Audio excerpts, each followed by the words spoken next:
In the year the Vorn reckoning marks as the eighth drift of the Long Quiet, a salvage captain named Korik made the last decision of his career.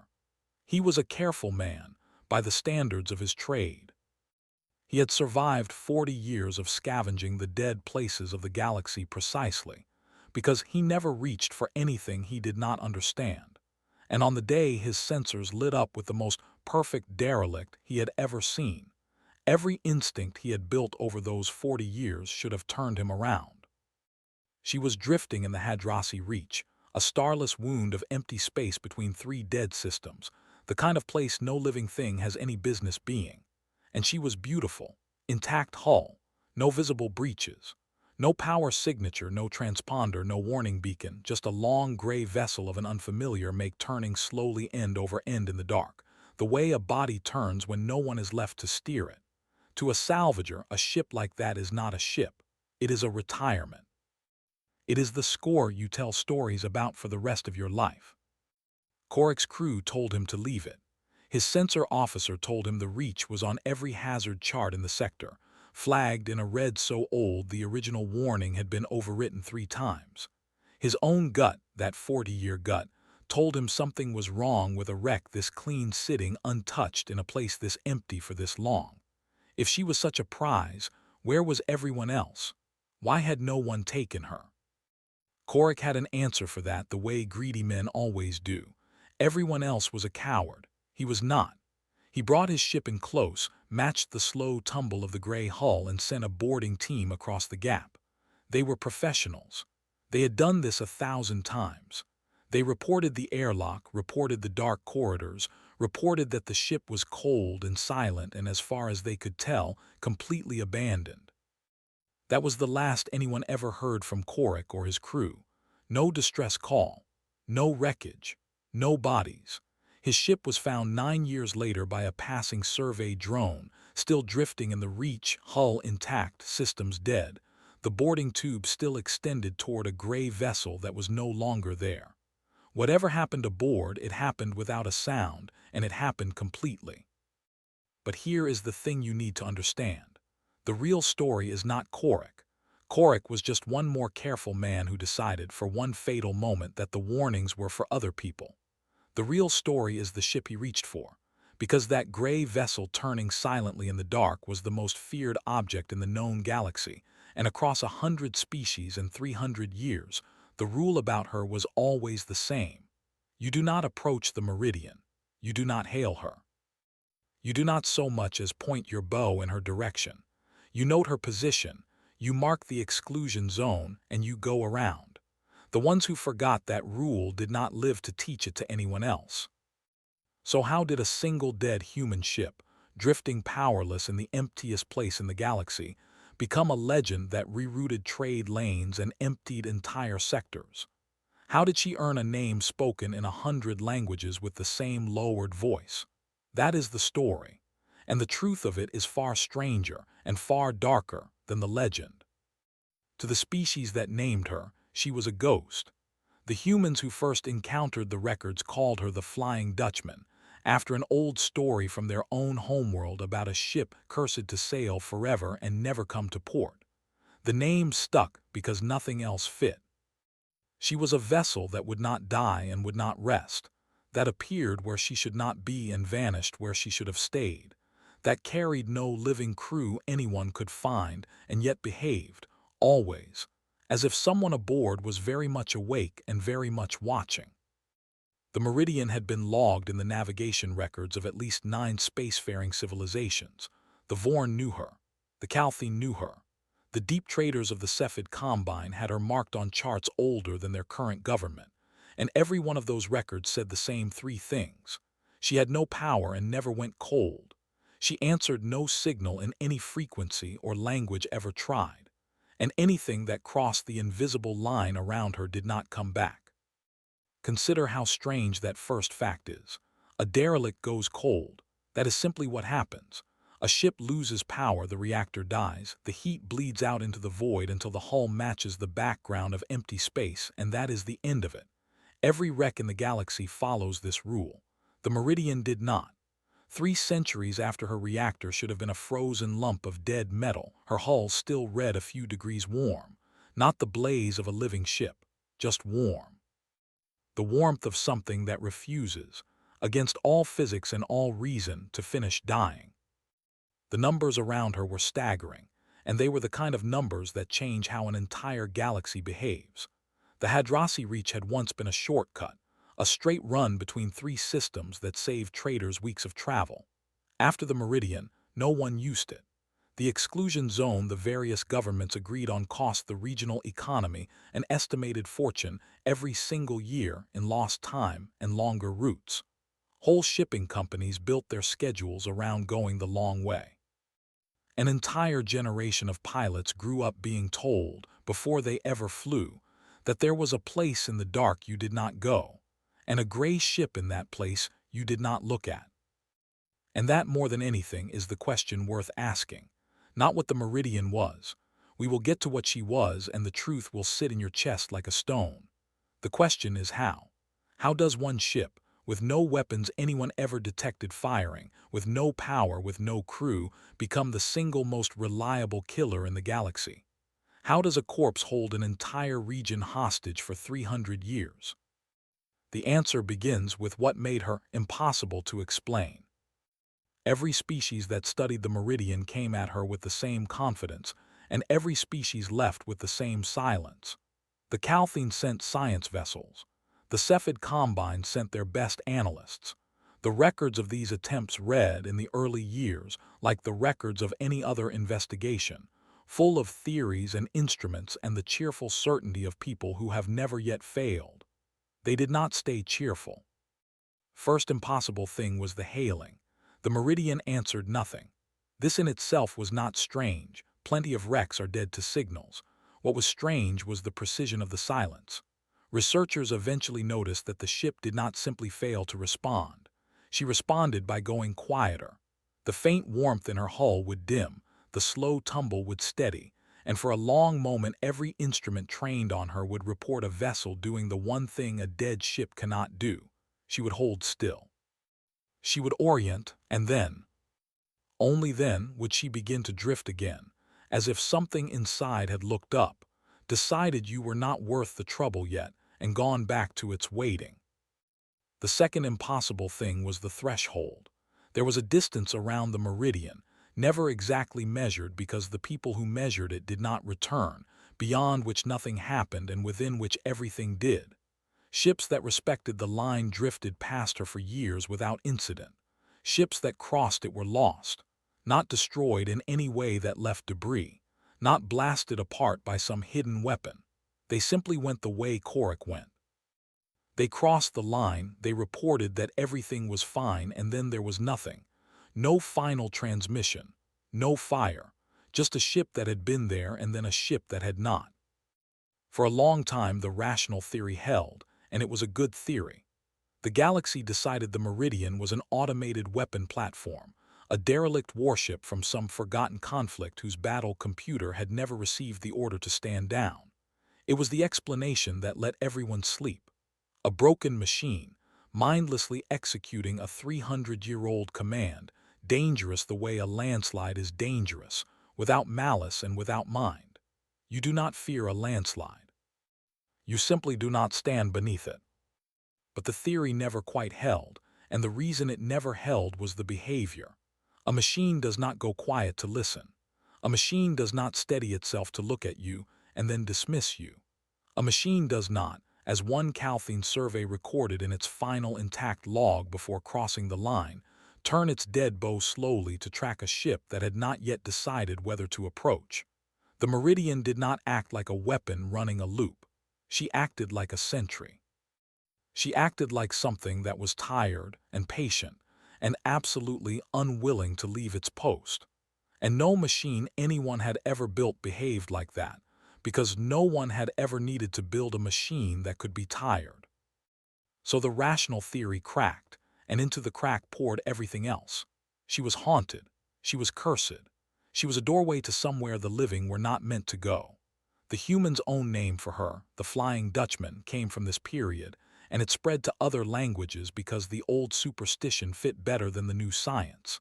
Whatever was aboard the Meridian wanted to be left alone, and it had 300 years of evidence that it was very, very good at being left alone. And still, people kept trying. Because that is the other half of the story, the half that has nothing to do with the ship and everything to do with everyone who looked at her. The disappearances climbed a ladder, and you could read the whole arrogance of the galaxy in the order of who tried next.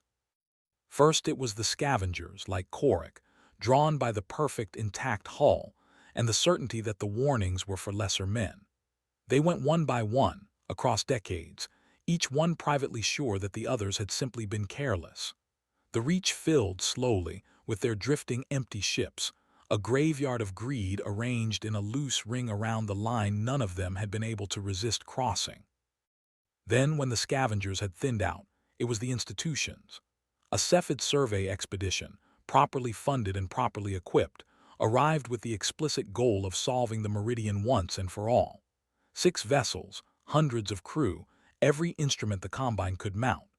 They established a research station outside the line and spent 2 years studying her from a respectful distance, and in those 2 years they learned more about the ship than anyone before or since. They learned about the warmth. They learned about the listening. They learned about the way she tracked them. And then in their 3rd year, confident now, convinced they understood her, they sent a single crewed shuttle across the line to make contact. The shuttle reported the airlock. The shuttle reported the dark corridors. You already know how the shuttle's report ended. The survey expedition packed up and left within a month, and their final recommendation to the Combine was 1 sentence long: do not return. And then, because some part of every civilization cannot stand to be told that there is something it cannot beat, it was the warship. The Calthine sent a cruiser. Not a science vessel, not a salvage tug, a warship built to kill, crewed by people whose entire profession was solving problems with overwhelming force. The plan was simple and on paper unbeatable. They would not board her. They would not hail her. They would cross the line at the edge of weapons rain and destroy the Meridian from a distance, reduce the gray ship to the debris she should have become 3 centuries earlier, and end the legend with a single salvo. They crossed the line. They reported the target acquired. They reported weapons hot. They reported nothing after that. The Calthine cruiser joined the ring of empty ships, its weapons never fired, its hull intact, drifting in the dark beside the scavengers it had come to avenge. It was after the warship that the galaxy did the only sensible thing it had ever done about the Meridian. It gave up. The various governments who agreed on almost nothing agreed on this. They drew the exclusion zone, they marked the charts, and they wrote the hazard advisory. The advisory is, in its way, the most human thing in this entire story, even though no human wrote it. The original entry was 4 words: avoid the Hadrasi Reach. After the scavengers it was revised: avoid the Hadrasi Reach, do not attempt salvage. After the Cepheid survey, revised again: avoid the Hadrasi Reach, do not attempt salvage, contact, or close observation. Exclusion radius increased. After the Calthine cruiser, the revision was the driest line in 300 years of galactic record-keeping. Exclusion radius increased again. Military intervention is not advised and has not, to date, been survived. And in the margin of the oldest surviving copy, some long-dead clerk of some long-dead administration had added a single note, unofficial, never struck out by anyone who came after, that simply read, "She is not for taking." That clerk was closer to the truth than every scientist and every admiral who came before. Because the Meridian was not a weapon, and she was not a ghost, and she was not a cursed and mindless machine. To understand what she actually was, you have to leave the legend behind entirely and go back 300 years, to a war that the galaxy has almost completely forgotten, and to the human who was given an order she could not put down. The war does not even have a proper name anymore. It was one of the small, vicious conflicts of the early human expansion, the kind that gets a paragraph in the histories and is then buried under the larger wars that came after. What matters is how it ended for one ship, and what that ending demanded. There was a crossing in the Hadrasi Reach, back when the reach was still a shortcut, still a road. A human refugee convoy was running through it, slow and overloaded and full of civilians, fleeing a front that had collapsed faster than anyone planned for. Behind them came the enemy, fast and armed and entirely willing to fire on the convoy. And between the two, ordered into the gap to hold it, was a single human warship, the Meridian. Her captain was a woman named Adeline Voss.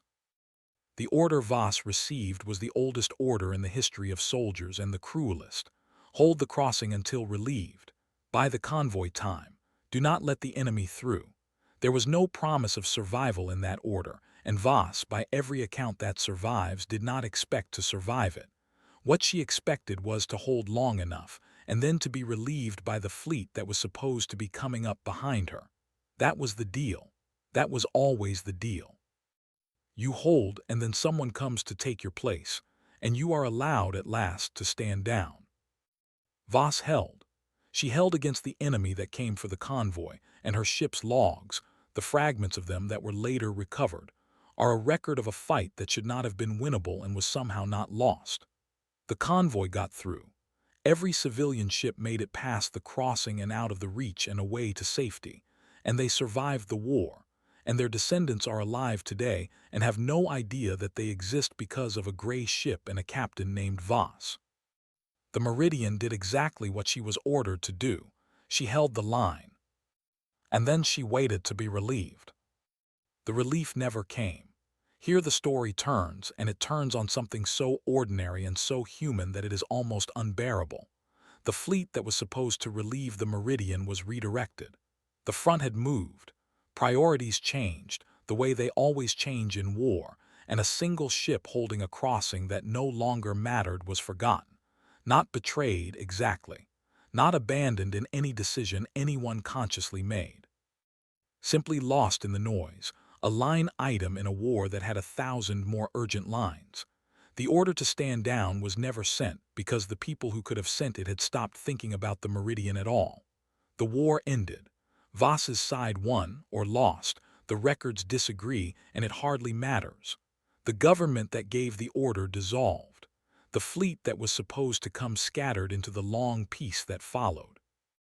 And out in the Hadrasi Reach, a human warship held a crossing for an order that no living person remembered giving, waiting for relief that no one was ever going to send. That is who she was. Not a curse, not a machine. A soldier who was told to hold until relieved, and who was never relieved, and who could not, would not, did not know how to put the order down. And here is the dark reality, the truth that sits like a stone, the thing that the scientists and the admirals and the frightened clerks never let themselves believe. The Meridian was never haunted. The Meridian was never abandoned. For 300 years there was someone aboard. There was always someone aboard. Adeline Voss did not die at the crossing. Her ship carried a medical bay built for a long war, the kind of deep care systems meant to keep a wounded crew alive across months of deployment. And when her crew began to die, of wounds and age and the slow starvation of a ship that could no longer resupply, Voss did the thing that no other species in the galaxy would have understood. She used those systems on herself, not to live well, not to live comfortably, simply to keep holding the line. The medbay was never meant for this.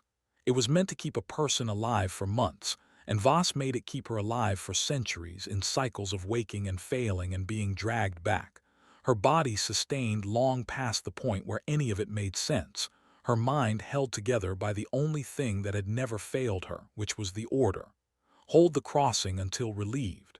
She had not been relieved, so she held. That is why the ship never went cold. The warmth was her. A failing medbay and a single living woman, running on the last of a reactor she had learned to ration across lifetimes, keeping just enough heat to keep one heart beating. That is why the ship listened and steadied and tracked. Every approaching vessel was, to Voss, the enemy returning to force the crossing she had been ordered to hold. She did not destroy the ships that crossed her line out of malice or madness. She destroyed them because she was a soldier at her post, and they had not given the recognition signal of her own long-dead fleet. and the order had never said anything about stopping. The ships that vanished without a trace, the scavengers and the survey shuttle and the great Calthine cruiser, did not meet a ghost. They met a captain who still knew her ship better than anyone alive, who had 300 years to learn every dark corridor and every blind angle, who let them board and let them approach and let them think she was empty, and then did, quietly and without ceremony, what a sentry does to an enemy that crosses the line. She was not a curse on the galaxy. She was the last loyal soldier of a war everyone else had been allowed to forget, and no one had ever told her she could go home. There is one ship that crossed the line and came back, and it is the only reason we know any of this. It came back because, for the first time in 300 years, someone tried something other than salvage, study, or force. Someone tried to talk to her. The vessel was a small human courier, and aboard it was a woman named Iris Lindqvist, a historian, not a soldier, who had spent years in the dissolved archives of the Forgotten War and who had found, where no one else had thought to look, the original deployment order. She knew the Meridian's name. She knew Voss's name. She knew the recognition signal of a fleet that had not existed in 3 centuries. And she knew the one thing no scientist and no admiral had ever thought to bring to the most feared object in the galaxy, which was the only thing it had ever wanted. Lindqvist crossed the line alone, against every advisory, against the begging of her own crew, in a single unarmed shuttle. She did not try to board. She did not try to study or to fire. She transmitted on the dead frequency of a dead fleet, in the cipher of a war no one remembered, the recognition signal. And then she transmitted a message, and the recovered recording of what followed is the only conversation anyone ever had with the Flying Dutchman. For a long moment the Meridian did the thing she always did. She went quiet. She steadied. She turned her dark bow to track the small ship that had crossed her line, and then, for the first time in 300 years, she answered a hail.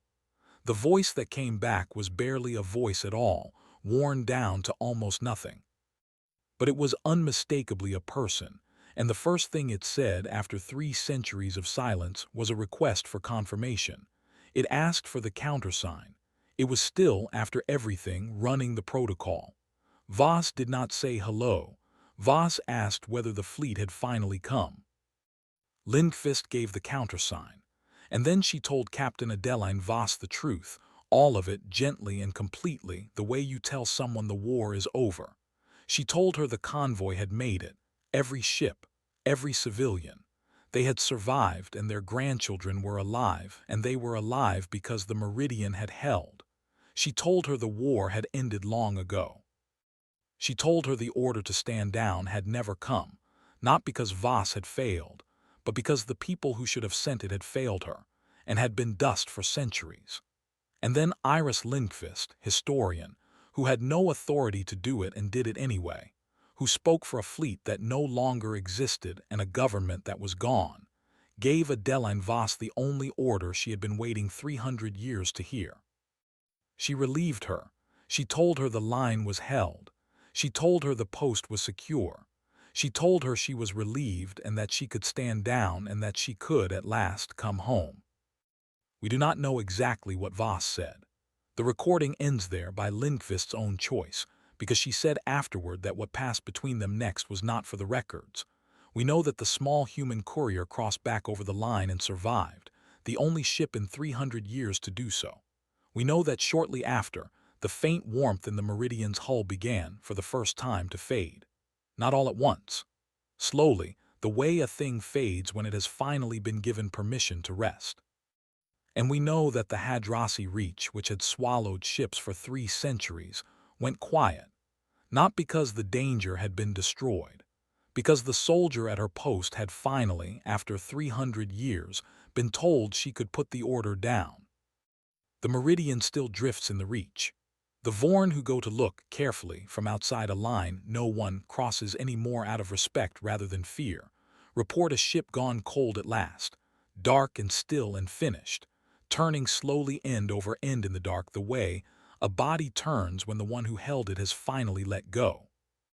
The legend did not die when Voss did. If anything, it grew, because the truth was so much worse and so much greater than the curse anyone had imagined. The exclusion zone is still on the charts, but it is marked differently now. The hazard advisory was revised one final time, and the last revision does not warn of danger.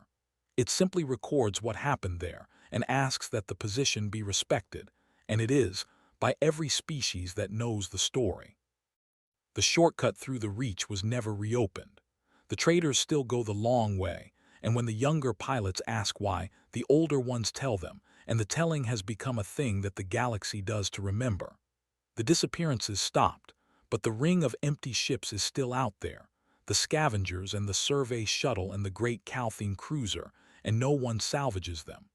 They are left where they are, a monument to everyone who decided the line was theirs to cross. But the deepest mark the meridian left is not in the charts or the empty ships. It is in the languages. Before Voss, no other species had a phrase for what she did because no other species had ever quite needed one. The Vorn did not have it. The Calthine did not have it. The Cephid did not have it. And now they all do. In 100 tongues across the known galaxy, when someone holds a position they have every reason to abandon, when someone keeps a promise that has stopped making sense, when someone refuses to leave a post that everyone else has forgotten, there is a phrase for it now, and every phrase in every language traces back to one gray ship and one human captain.